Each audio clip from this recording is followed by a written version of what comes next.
Hello. Um, this is my first live stream. I have no idea how it's going to go. I have no idea whether you can even hear me, although I assume you can. I see that I have 4 people viewing. Um, please, anyone who's listening, please write a comment now. Tell me your name, tell me a bit about yourself, introduce yourself, write as much as you want, and uh, I'll say hello to each of you personally. And if you have any questions about your English or pronunciation, you can write your question for me, and I'll do my best to deal with your question. If you want, you can email me at my email address, which is you can email me at john@speakbritishenglish.academy. Okay. And if you email me, you can send me a video or something that you might want me to look at, and we can talk about that. Hello, Anna. Hi, it's Anna. Sorry, had some lessons at the same time as your weekly lesson, but I will be back soon. Yes. So for anyone else watching, Anna is also an English teacher. Hello, Wadak. Yep, I'm okay. I hope you're okay too. I hope you've been continuing to practice using my resources. If either of you have any questions that you would like me to talk about, then I will go ahead and deal with your questions. So I'm going to sit here and wait for a second.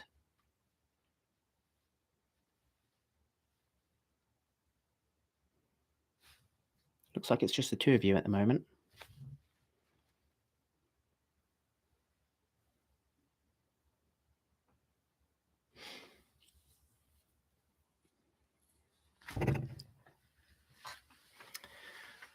Okay, I see we've got a third person. I don't know who that is.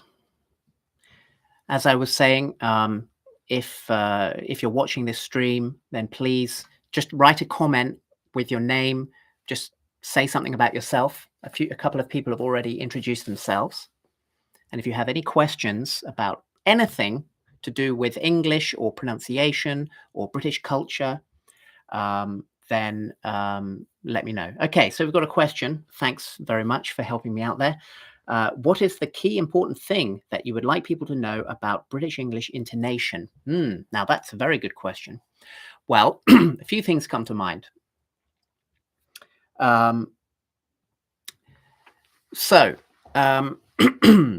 One thing that I've noticed is that people assume that when you're asking a question, you have to go up.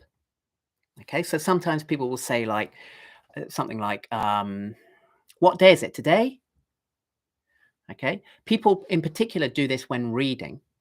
I do a lot of reading exercises with students where they have to just read some text. And sometimes when they see a question mark at the end of the sentence, they'll go up with their voice like this. However, in English, you really don't need to do that. We do that when the fact that we're asking a question is not part of the structure of the sentence. So, for example, I could say something like this, coffee? So there I'm asking a question. Would you like some coffee? Coffee? But if I say, would you like some coffee? I don't need to do that. I can just do this. Would you like some coffee? And so I go down at the end. Okay? Because it's clearly a question. Would you like some coffee? There's no reason for me to go up at the end of the sentence. So that's one thing to do with intonation. Another thing to do with intonation is in English, we have accented syllables, and accented syllables are where the note, the pitch goes up. So if I say, for example, the word university, it's dun da dun da dun. 1, 2, 3, 4, 5. 5 syllables. The accented syllable is 1, 2, 3. It's the third syllable. 1, 2, 3, 4, 5. Because I go versity like that. University. So the accented syllable is higher than the others, okay? Now, the thing that is important, and this is a very small detail, but it makes a big difference. The thing is that you should not do something like this, university, okay? What I did there was I went down on the accented syllable, university. That is not necessary. And it sounds more like a native English speaker if you just hold the note, university, like that, okay? If you're at the end of a phrase, then you go down, just like I said before with asking questions. Even if it's a question, if you're at the end of the phrase, you go down. So sometimes the accented syllable is also the last syllable, in which case you have to go up at the beginning of the syllable, but then go down to show that you've reached the end. So if I say, I like mayonnaise, okay, mayonnaise, da da dun. So the accent in mayonnaise is on the third syllable, 1, 2, 3. But because the third syllable is also the last syllable, I have to then go down, mayonnaise, okay? But that's only because in my example, I like mayonnaise. In my example, mayonnaise is the last word in the sentence, and then I stop. But if I said something like, mayonnaise is my favorite, mayonnaise is my favorite, there, I don't go down, mayonnaise is my favorite. But on favorite, on that last syllable, favorite, then I go down because that's the end. Okay, so that would be two things that occur to me in regards to intonation. I see we've got a couple of comments here from some two gentlemen, I think. Kabalesh, Mahadev, I hope I'm saying that correctly, and Bezad Farzajani, I think that's right, Farzajani. So from Kabalesh, I am Kabalesh. I am a dentist from southern India. Thank you for your dentistry. And Bezad, hi, my name is Bezad, trying to improve my British accent. Well, you've come to the right place. So, do either of you gentlemen have any specific questions, anything at all, regarding English or English pronunciation? And I see a friend of mine has joined. Hello, Anton. Nice to see you, as it were. So, Anton, I'm asking my viewers if they have any specific questions. I had a very helpful question from Anna, who is also, in fact, you met Anna. Anna is the young lady who was at the group class that you came to. She's also a Japanese speaker. And she was asking a question about intonation. I wonder, Anton, if you have any good questions that you might ask me so that I can answer them for the benefit of our listeners. But anyone else watching, if you have any specific questions about anything to do with English, it doesn't have to be pronunciation. It could be grammar, British culture, politics, I don't know, could be anything. Then please let me know. I'm just going to wait here for a second, see if I get any questions. Oh, I've got something in Japanese. Konnichiwa. I can't read the rest. That's for Anton's benefit. Okay, Vlad. Hello, my name is Vlad. I'm from Romania. I'm attending for the first time a live lesson of yours, but your videos help me a lot. Well, I'm very glad to hear it.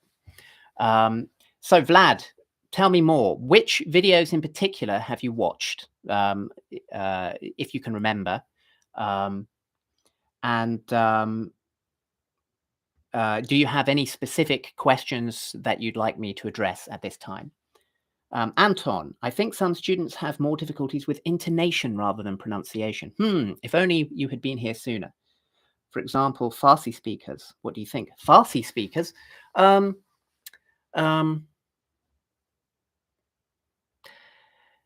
not sure about any particular problem with Farsi speakers.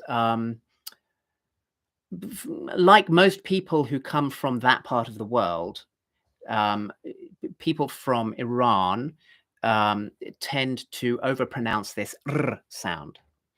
Um, Now, this is an interesting point, actually. Personally, I think that even if you are living in America, and I'm talking just about people who are learning English as a second language, um, even if you are learning English and you live in America or you plan to live in America or your focus is on American pronunciation, I still think that there is a certain advantage to learning the British style of pronunciation. And when I say British, I mean in particular the fact that it is what we call non-rhotic. Okay. Now, in actual fact, there are quite a number of different accents that you will hear around Britain, and some of them are rhotic, meaning that they do pronounce an sound of some sort at the end of a syllable. But in the typical British accent that you will hear all over the UK, we do not pronounce any sort of sound at the end of a syllable, only at the beginning of a syllable. Okay. So if we take the words, let's take 3 words. I'm going to write them in the chat. Arm, ram, and ma. Okay, so these are 3 words with the same 3 letters. Okay. So the word arm, this is your arm. The word ram, a ram is a sheep. It's a male sheep with big horns. And the word ma is a verb meaning to spoil or ruin. So these 3 words have the same 3 letters, but only one of these 3 words contains an sound, and that's the word ram. And if you think about the spelling, you'll notice that this is the only one of the 3 words in which you have a letter R at the beginning. Okay, so we have an sound at the beginning of the word, at the beginning of the syllable, ram, but in arm and ma, there is no sound. Okay, and that's a typical British way. An American would do it differently. An American would say arm and mar, like that, with an sound. Now, the point I'm coming to is this. Even if, let's say you're Chinese, okay, you speak Mandarin. Even if you plan on living in America where people pronounce sounds a lot, like arm and mar, I still personally think that there's a certain benefit to learning to do it the British way, arm and ma, for example, because if, for example, you speak Chinese, then you will have a tendency to make a sort of sound all the time, often where it shouldn't be. Okay, this is a feature of many accents, such as Chinese accents. If you approach English from an American perspective, you might make the mistake of thinking that what you're doing as a Chinese speaker is correct, and that you're just doing it, you're sort of speaking with an American accent. But there's a big difference between speaking English with a Chinese accent and speaking English with an American accent. They're not the same thing. So you might make the mistake of thinking that you don't have a problem with your pronunciation because you're speaking sort of like an American, but you're not. Okay. So it's a sort of false sense of confidence. So I think that even if you are aiming on speaking in an American way, there's still a benefit to learning the British way, because you will be forced to break some of your Chinese or whatever habits. Okay. And the reason I bring this up in regards to Anton's question about Farsi speakers is that people from the, let's say, the Middle East or the Near East or whatever we call it nowadays, tend to make this r sound all the time. So they'll say, if we take my words arm and mar, they might say arm and mar. Okay. And this is a very bad habit for speaking English. If someone does this many times in a single phrase, then it just becomes very difficult to understand what they're saying. It's just all the time.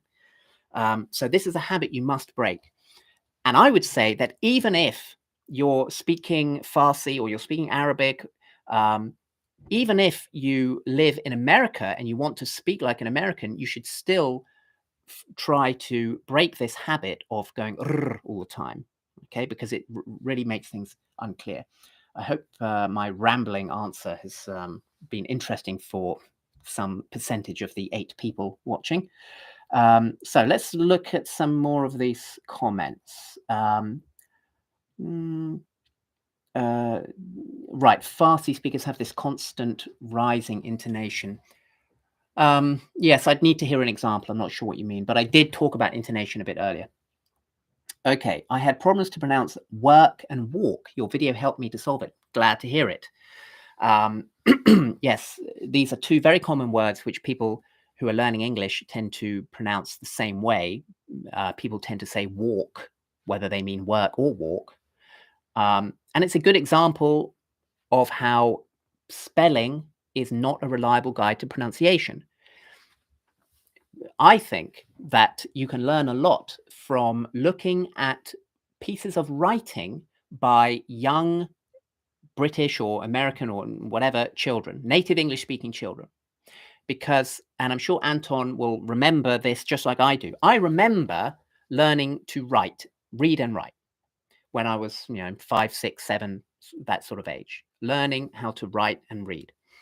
At that age, I could already speak English fluently, and my pronunciation was just like it is now. But I used to make lots of spelling mistakes. I still do. I've got very bad spelling, unfortunately. But all children, unless they're geniuses or something, all children make rather typical spelling mistakes. So, for example, you take the word friend. Any 5-year-old knows the word friend. Okay. But most 5-year-olds who are just learning to read and write will not realize that it's spelled Friend. Most 5-year-olds would assume that that word is spelled Friend. Based on the basic rules of spelling, it seems like a sensible assumption that it's spelled that way. Okay.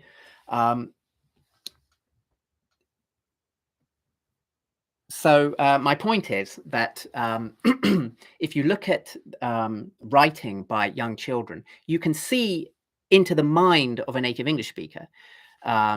You can see that even for us as native English speakers, there is no particular logic in spelling, or at least if there is some logic, it's very inconsistent. For every rule, there are hundreds of exceptions. So as a learner of English as a second language, if you want to be good at pronunciation, just forget about spelling.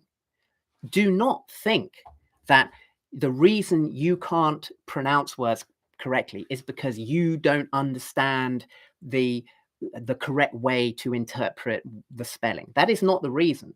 The reason is that you are too focused on the spelling. Native English speakers, we just get used to seeing these words. You see a word, walk, work, you see it, millions and millions of times. You don't read it. When I see the word walk, W-A-L-K, I'm not reading that word. I just know that word, W-A-L-K, refers to walk. You see?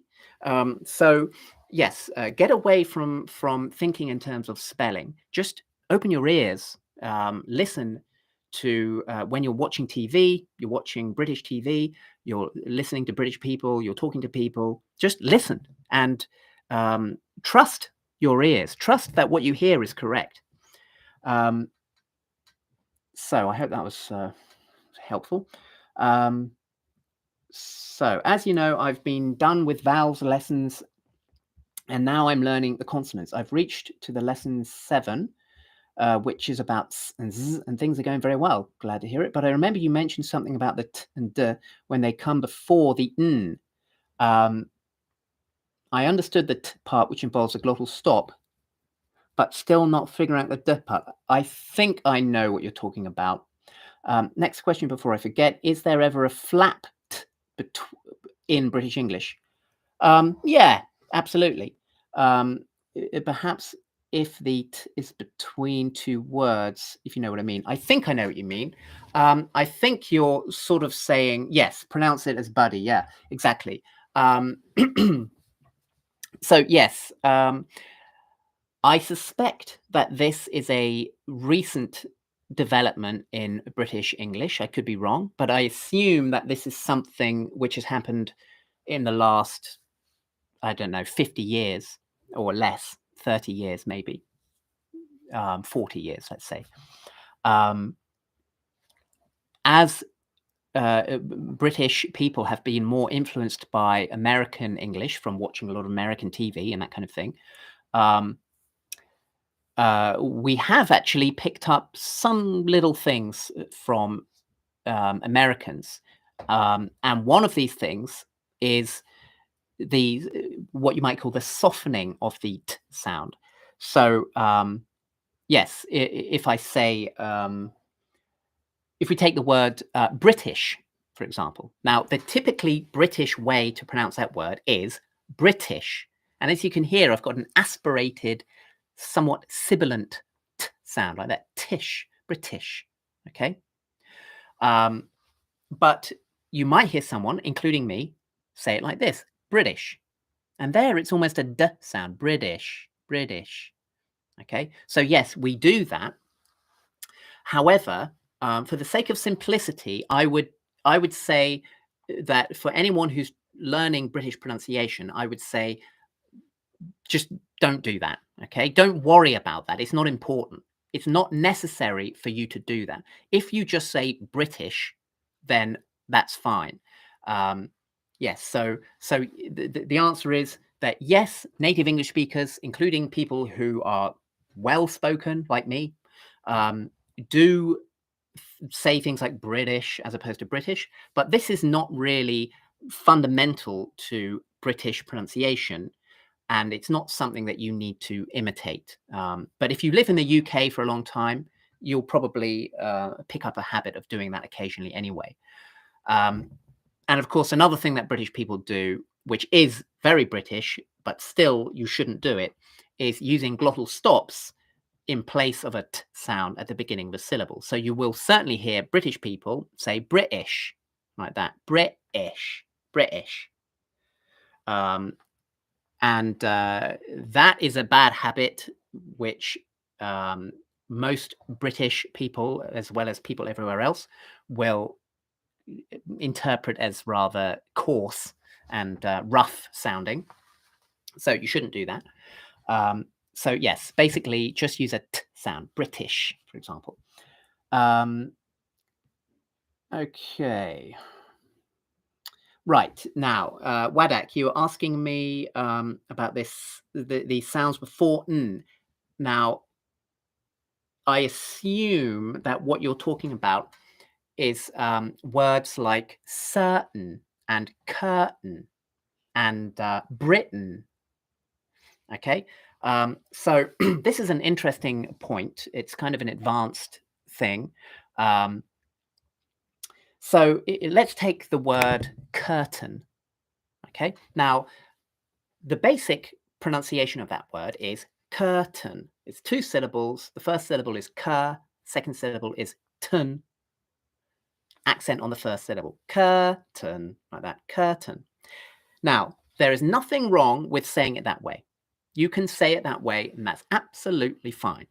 But you will notice that most native English speakers, certainly most British people, will very often, at least 50% of the time, pronounce it like this: curtain.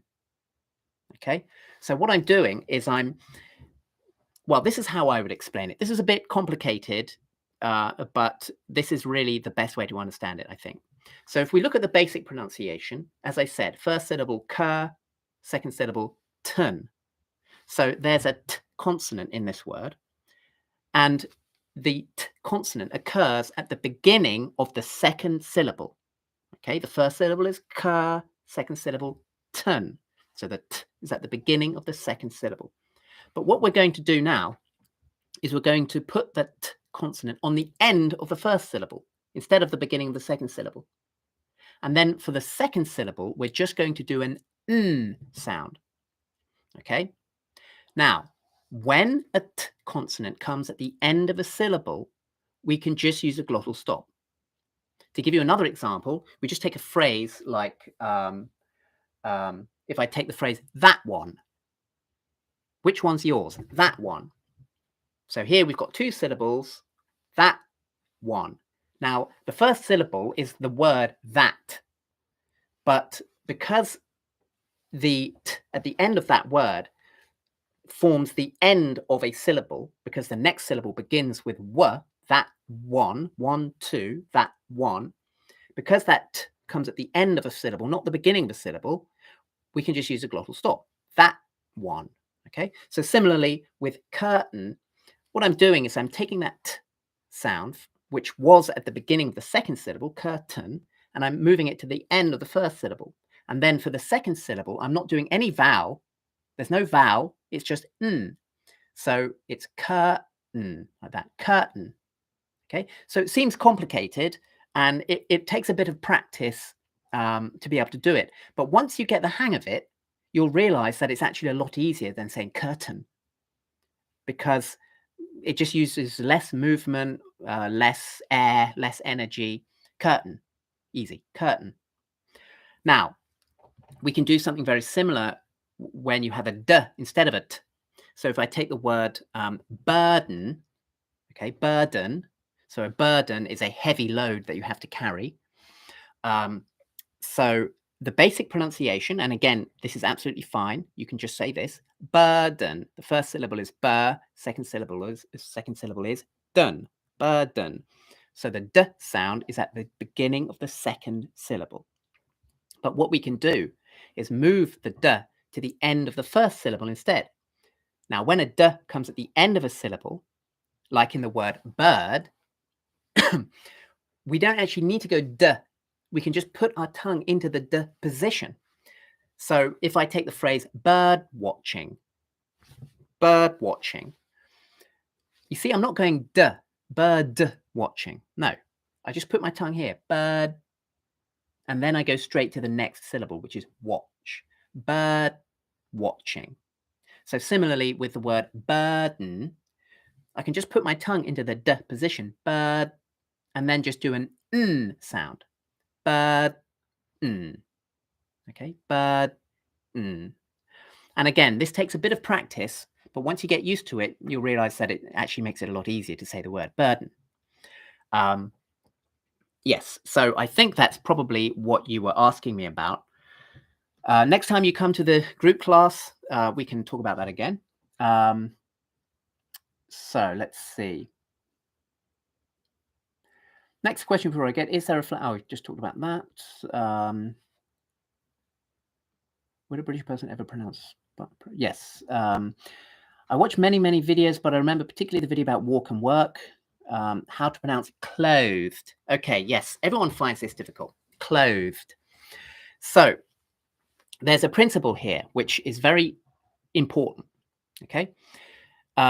People who are learning English as a second language tend to think in terms of spelling and spelling rules and things like that. So if you're learning English, you might have heard of something called an ed adjective or something like that.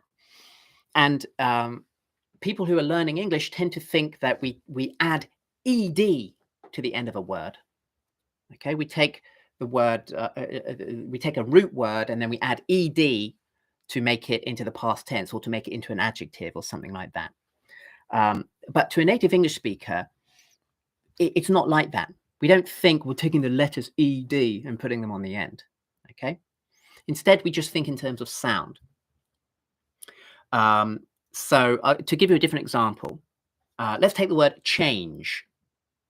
Okay, so here we have a verb change, to change. Now, to a native English speaker, making this verb into the past tense is very simple. All we do is we add a t sound to the end. Changed. It's as simple as that. Changed. Changed. Okay, there's no ed. All this stuff is irrelevant. It's just a sound. We're thinking in terms of sound. The root is change. That's the root verb, change. And then we're altering it to make it into the past tense. So we just add a t sound to the end. Changed. Okay. Take another verb. How about park, as in to park your car? Park. We make it into the past tense. Parked. That's all we do. We just add a t to the end. Parked. Parked. It's as simple as that. The spelling is irrelevant. Remember that there are people who are illiterate. There are people who speak English, not many nowadays, but there are people who can't read and write, and they still understand that to make park into the past tense, you go parked. Okay, but they don't know that you add this or that, E or D or everything like that. It's not important. You just add a t sound, parked.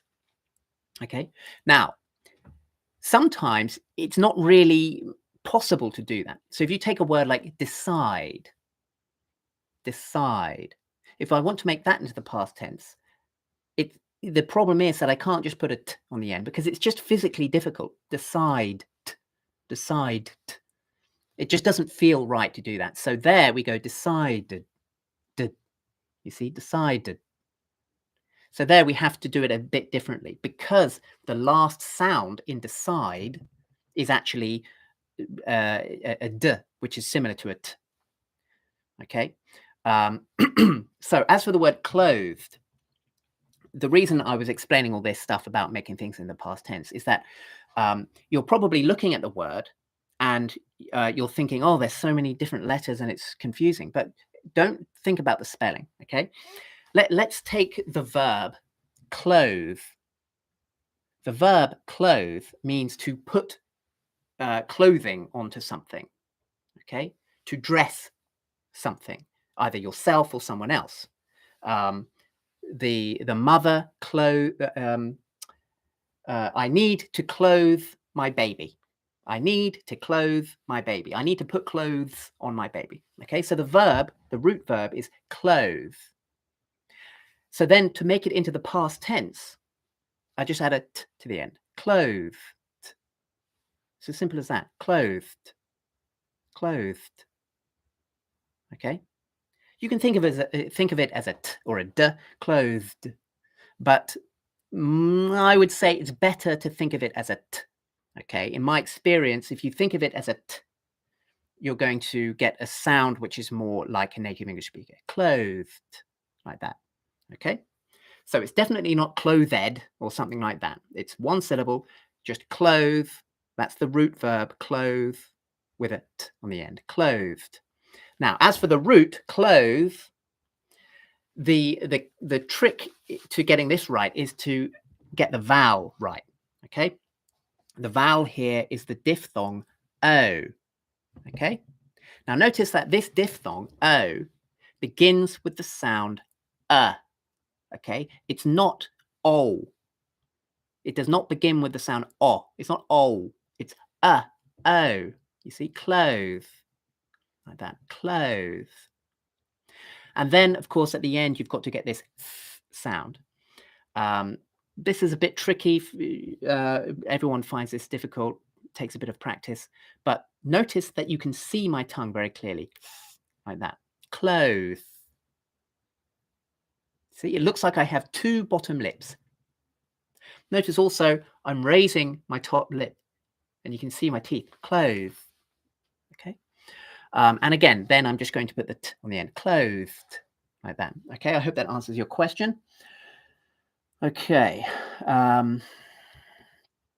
Interesting, John. Your words about breaking the habits make sense. I should think so. Oh, hold on.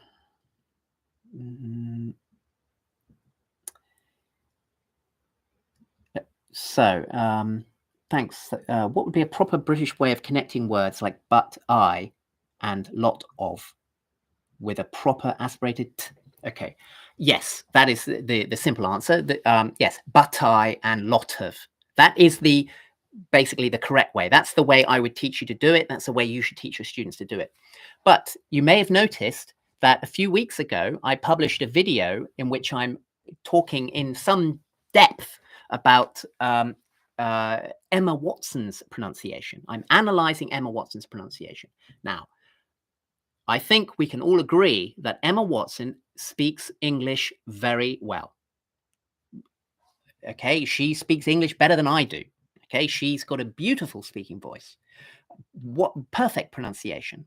Okay, um, but you'll notice in my video, I made a video about her examples of the glottal stop in Emma Watson's speech. And you'll notice that a lot of the time she uses glottal stops in places where, in principle, you shouldn't. So she'll say things like lot of and but I. Okay, she uses glottal stops all the time in places where you shouldn't really use them. And that's because a couple of things. It's because she's young. Okay, she's only about 30. In this interview, she's in a relaxed environment. She's talking to a peer. She's talking to someone roughly her own age, her own social status, and it's a casual environment. Okay, so British people, including people who are very educated, very well spoken, who come from good families, will use glottal stops quite often, especially when they're in a relaxed setting, and especially if they're young. Okay, I'm sure that if Emma Watson was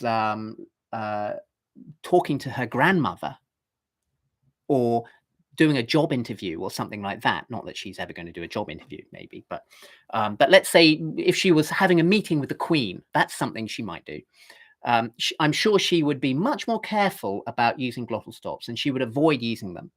But if she's just chatting with some interviewer from Vogue magazine, then she's more relaxed and she's going to say things like lot of, and I do it as well. Okay. Good. But the basic answer to your question is yes, it should be lot of, but I, that kind of thing. But if you say lot of and but I, that is also something that you will hear British people do. It's more of an American thing, lot of, but I. But British people, including me, including Emma Watson, will do that as well. Okay. Right, exactly. You just used it between what and I. Exactly. You see, I do it myself. What I, because it's less effort. If you go tie like that, there's all that breath, and it's a bit too much effort. And I think that is one of the key differences between the standard American accent and the sort of typical British accent. Americans are a bit more lazy, and they don't want to make so much effort. So you see, it's like that. And I think relatively young British people like me, we tend to cut corners a little bit as well. Like I say things like wanna instead of want to. Okay. So yes, the way I see it, and Anna, I know that you teach yourself, and so this is what I'm going to encourage you to teach your students. The way I see it, it's like, yes, British people do say wanna, and we do say but I and what I, but that is not really fundamental to the aesthetic of British pronunciation. So if you're teaching a student, unless they're very advanced, which is going to be almost, very, very few of them, for the vast majority of students, this information is just confusing.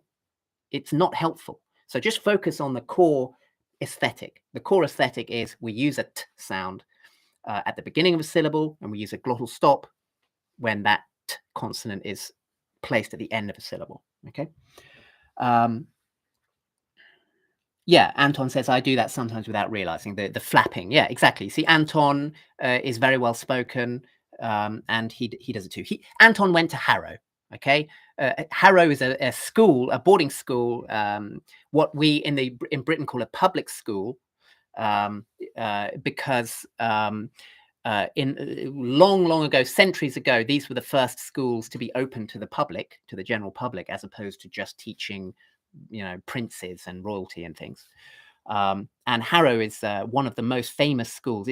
Harrow and Eton are the two most famous public schools for boys, and this is where this accent comes from. I mean, the so-called received pronunciation is it pretty much comes from places like Harrow. So Anton, you know, his accent is as good as it gets, and as he says, he does this as well.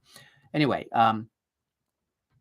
okay, exactly. This is applied on all the languages, as yes, as us kids always tend to write down what we hear, so most of the time the spelling is incorrect. Exactly. Okay, I'm running behind, I think. Americans have these problems with the British accent. They don't use glottal stops. Well, Americans do use glottal stops a bit, I think. They do it slightly differently, though. Let's see if I can think. So I was talking earlier about words like certain. Maybe you might hear an American person say certain, like that, certain, which is similar because there's a glottal stop, but certain, if I say certain, then I'm going in the second syllable instead of simply going n. And that may seem like a trivial difference, but it makes a big difference. It sounds very different. So saying certain sounds sort of mature and refined, whereas saying certain sounds very rough. And Americans do things like that. That's not a very good example, but they do.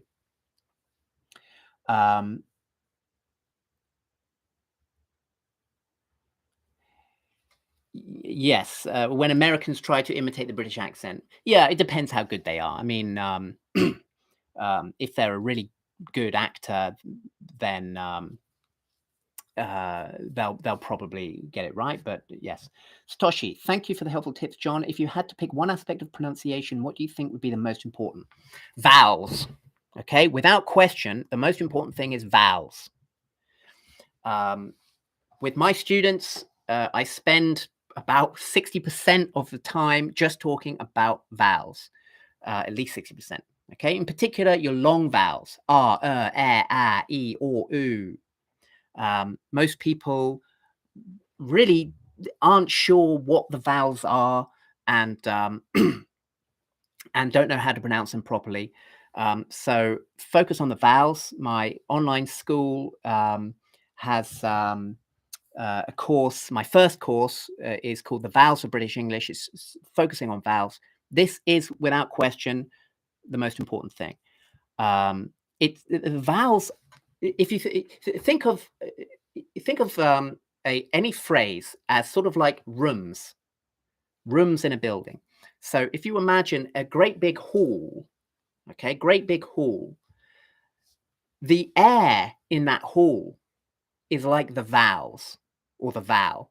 If you build a wall through the middle of that hall, that's like a consonant.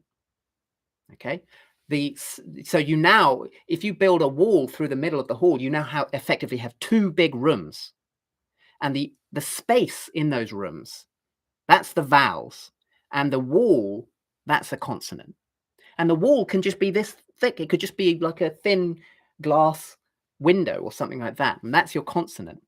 But the space, that's your vowel. So the vowels make up so much more space. They take up so much more room in your speech, and so they're very important. Okay.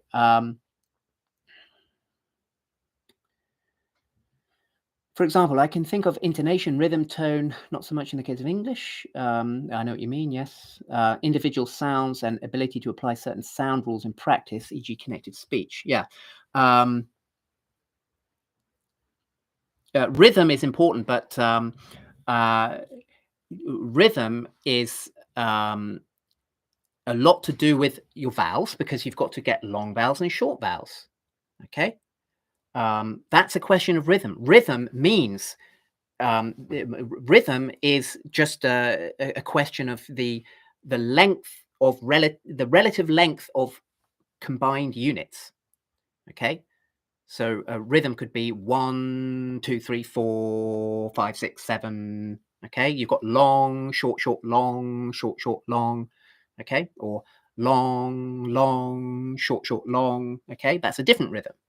So understanding the difference between your long vowels and your short vowels is very important. and actually pronouncing them long or short, respectively.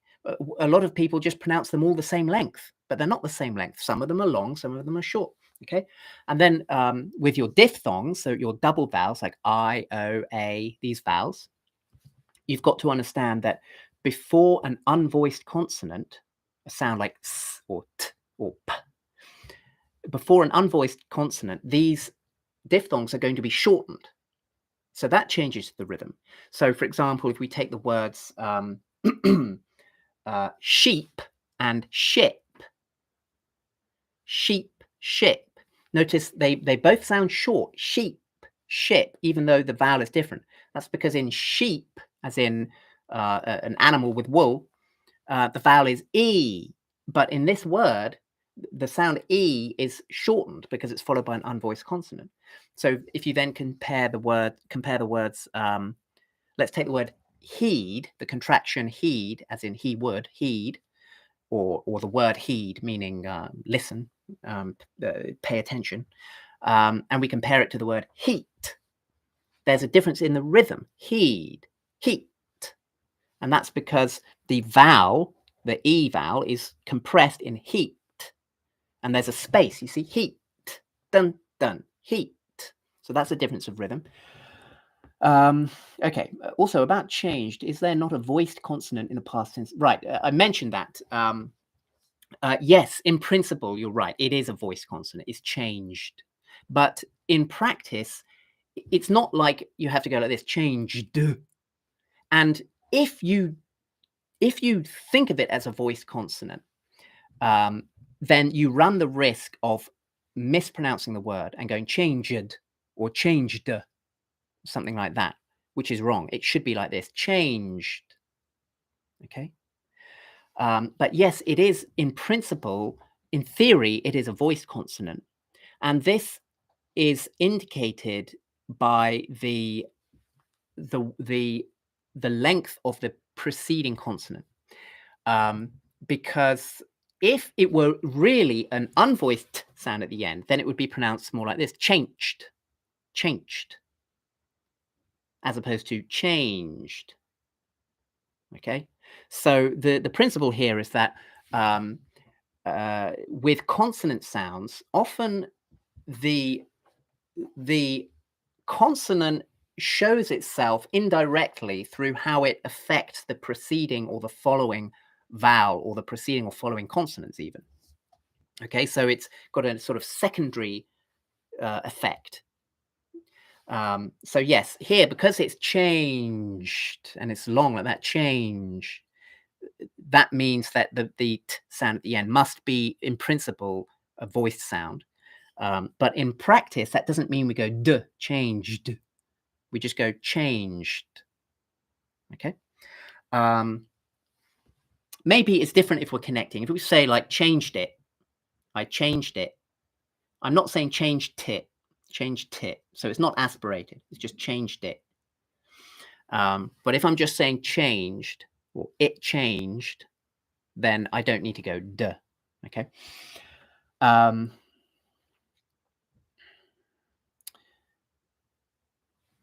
So is there not a voice consonant past consonant at the end of the root? Yeah. I know those are already right. Yeah, it's just like adding a duh instead of an yeah. Yes, exactly. Right. Anton is making a comment there about Emma Watson. She's trying to dumb down her speech.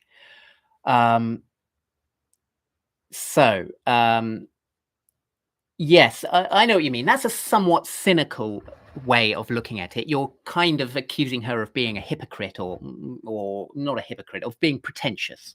You're saying she's being pretentious in a way. She is an actress. Let's not forget. Okay. With all due respect to actors, a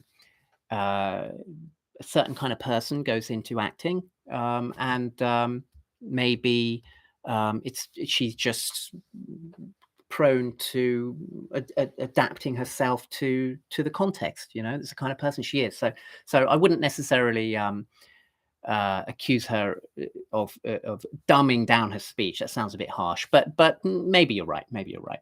I don't think she's doing a Hillary Clinton, putting on an accent for her Southern voters. Awful school. Harrow, you mean? I wouldn't know, but I'll take your word for it. That's akin to levels of formality, but on the level of pronunciation, interesting. I'm not sure what you're referring to there, but anyway, thanks for the comment. My final question, hopefully, is the following. Assuming that words like all end in a dark L, when you connect them to other words, as in all of, do you change the L to a light L? Yes, is the answer. You could even say that it's a bit of both. It's a bit tricky. It depends. In my course, The Consonants of British English, I do argue that in certain places you're going to use both. Because the thing about the dark L, well, firstly, a dark L by definition comes at the end of a syllable. It's always at the end of a syllable. So as soon as you say something like all of, in the phrase all of, the two syllables, the L is at the beginning of a syllable, all of. So yes, it must be a light L, but it still could be that you've got a bit of a dark L in the first syllable, because part of what makes a dark L is that it's not really separate from the vowel. So normally you have a vowel and a consonant. Let's say we take the s sound. So if I say, take the word us, we've got an sound and then a s sound. There's one and then the other, us. But if I take the word all, A-double-L, all, then to get the right effect, I'm sort of mixing the vowel and the consonant together so that all, I can even put my tongue into the L position right at the start of the word, go all like that, or just after the start, all like that. So the dark L is, you could think of it more like a modified vowel as opposed to a distinct consonant. So in the phrase all of, you could say that there's a light L at the beginning of the second syllable, but there's also a bit of a dark L in there as well. It's somewhat debatable. Very good question. Actually, in our American pronunciation course, we do teach certain as certain. So I believe that is, yeah, exactly. I think Americans do use a glottal stop. It's just that there's a particular way of using a glottal stop, which is quintessentially British. It's associated with the so-called Cockney accent. I mean, the Cockney is really an outdated term. If you live in London, I challenge you to find anyone who will admit to being a Cockney. I don't think anyone in London now thinks of themselves as Cockney, would accept that epithet. Traditionally, a Cockney was someone who lived within earshot of Bow Bells. So Bow Church is just some church in Whitechapel or somewhere like that.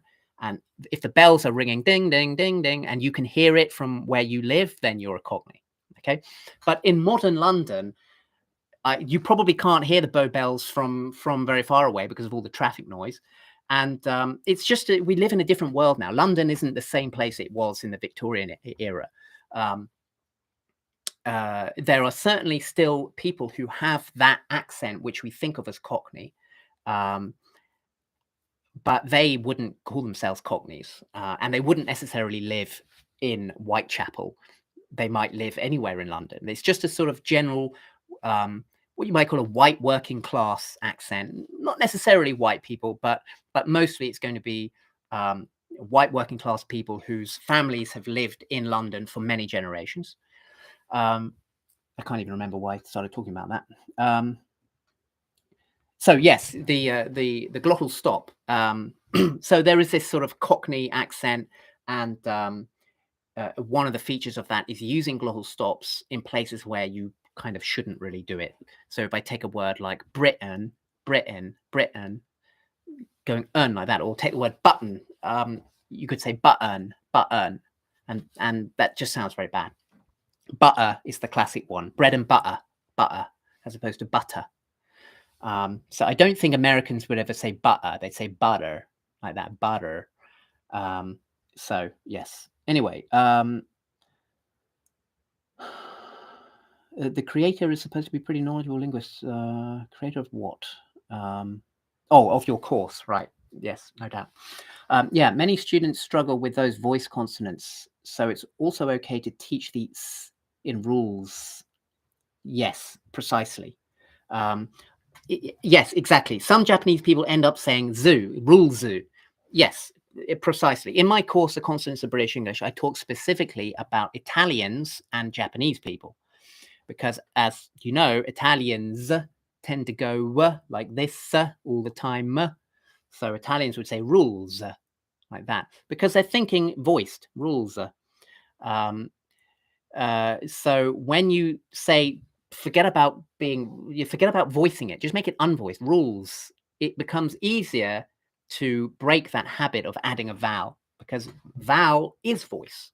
A voiced consonant is a consonant with the addition of voice, and voice is essentially what a vowel is. A vowel is just voice. Ah, it's voice. Rules, games, exactly. Okay, super helpful about word endings. Thank you. There's like a small O before O in a dark L, correct? Right. It's a bit tricky. I haven't found a really sort of straightforward, simple way of explaining the dark L. Um, um, and it's not something that all students really have a problem with. Some do, some don't. Um, so is there a small, yeah, I know what you mean. So yes and no. Depending on the individual student, you might want to experiment with having them do something like that. But I would say it's something you've got to be very careful with. Personally, very many of my students, probably the majority of the students I've ever had, which is hundreds and hundreds of students, have been living in London or the UK, mostly in London, because I used to live in London. And if they've lived in London for a long time, then they may well have picked up certain very British habits, which may be good and may be bad. In some cases, they'll be bad habits. So if we take a word like people, so quite often I'll get a student who says something like this, people, people. So yes, I'm going, oh, like that, people. And that is a very British thing to do.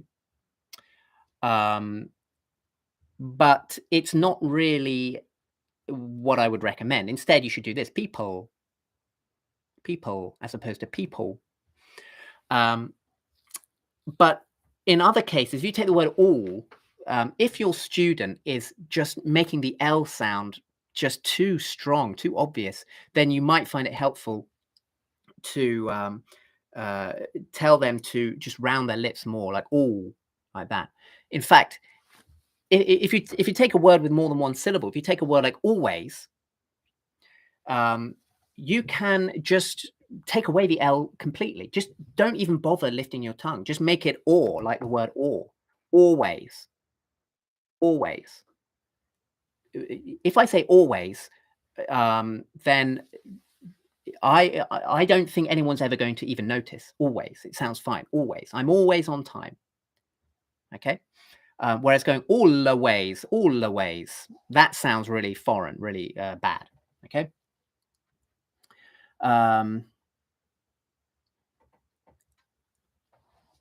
Yes, as Anton says, now there's more of a London accent. Yeah, there's this peculiar London accent, which you hear among the urban youth.